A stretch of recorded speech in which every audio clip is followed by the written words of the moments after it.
நீதிமொழிகள் அதிகாரம் 1. தாவீதின் குமாரனும் இஸ்ரவேலின் ராஜாவுமாகிய சாலமோனின் நீதிமொழிகள். இவைகளால் ஞானத்தையும் போதகத்தையும் அறிந்து புத்திமதிகளை உணர்ந்து விவேகம், நீதி, நியாயம், நிதானம் என்பவைகளை பற்றிய உபதேசத்தை அடையலாம். இவைகள் பேதைகளுக்கு வினாவையும் வாலிபருக்கு அறிவையும் விவேகத்தையும் கொடுக்கும். புத்திமான் இவைகளை கேட்டு அறிவில் தேறுவான். விவேகி நல்ல ஆலோசனைகளை அடைந்து நீதிமொழியையும் அதன் அர்த்தத்தையும் ஞானிகளின் வாக்கியங்களையும் அவர்கள் உரைத்த புதைப்பொருட்களையும் அறிந்து கொள்ளுவான். கர்த்தருக்கு பயப்படுதலே ஞானத்தின் ஆரம்பம். மூடர் ஞானத்தையும் போதகத்தையும் அசட்டை பண்ணுகிறார்கள். என் மகனே, உன் தகப்பன் புத்தியை கேள், உன் தாயின் போதகத்தை தள்ளாதே. அவைகள் உன் சிரசுக்கு அலங்காரமான முடியும், உன் கழுத்துக்கு சரப்பணியுமாயிருக்கும்.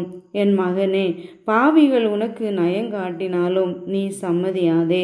எங்களோடு வா, இரத்தம் சிந்தும்படி நாம் பதிவிருந்து குற்றமற்றிருக்கிறவர்களை முகாந்தரமின்றி பிடிக்கும்படி ஒளிந்திருப்போம்.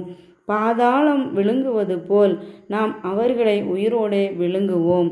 குழியில் இறங்குகிறவர்கள் விழுங்கப்படும்போது போல் அவர்கள் முழுமையும் விழுங்குவோம்.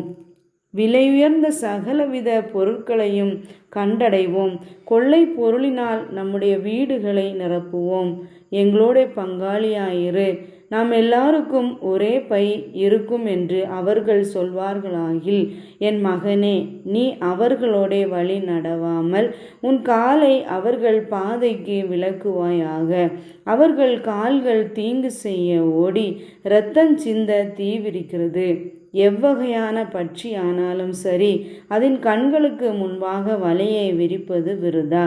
இவர்களோ தங்கள் இரத்தத்திற்கே பதிவிருக்கிறார்கள், தங்கள் பிராணனுக்கே ஒளி வைத்திருக்கிறார்கள். பொருளாசையுள்ள எல்லாருடைய வழியும் இதுவே. இது தன்னை உடையவர்களின் உயிரை வாங்கும். ஞானமானது வெளியே நின்று கூப்பிடுகிறது, வீதிகளில் சத்தமிடுகிறது. அது சந்தடியுள்ள தெருக்களின் சந்தியிலும் ஒலிமுக வாசலிலும் நின்று கூப்பிட்டு பட்டணத்தில் தன் வார்த்தைகளை வசனித்து சொல்லுகிறது. பேதைகளே, நீங்கள் பேதமையை விரும்புவதும், நிந்தனைக்காரரே, நீங்கள் நிந்தனையில் பிரியப்படுவதும், மதியினரே, நீங்கள் ஞானத்தை வெறுப்பதும் எதுவரைக்கும் இருக்கும்?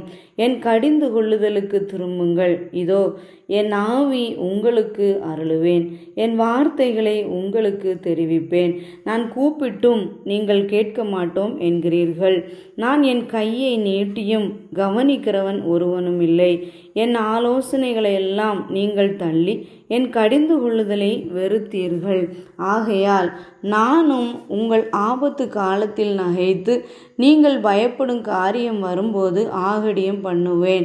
நீங்கள் பயப்படும் காரியம் புசல் போல் வரும்போதும், ஆபத்து சூறாவளி போல் உங்களுக்கு நேரிடும் போதும், நெருக்கமும் இடுக்கணும் உங்கள் மேல் வரும்போதும் ஆகடியம் பண்ணுவேன். அப்பொழுது அவர்கள் என்னை நோக்கி கூப்பிடுவார்கள், நான் மறு உத்தரவு கொடுக்க மாட்டேன். அவர்கள் அதிகாலையில் என்னை தேடுவார்கள், என்னை காண மாட்டார்கள். அவர்கள் அறிவை வெறுத்தார்கள், கர்த்தருக்கு பயப்படுதலை தெரிந்து கொள்ளாமல் போனார்கள். என் ஆலோசனையை அவர்கள் விரும்பவில்லை, என் கடிந்து கொள்ளுதலை எல்லாம் அசட்டை பண்ணினார்கள். ஆகையால் அவர்கள் தங்கள் வழியின் பலனை புசிப்பார்கள், தங்கள் யோசனைகளினால் திருப்தி அடைவார்கள். பேதைகளின் மாறுபாடு அவர்களை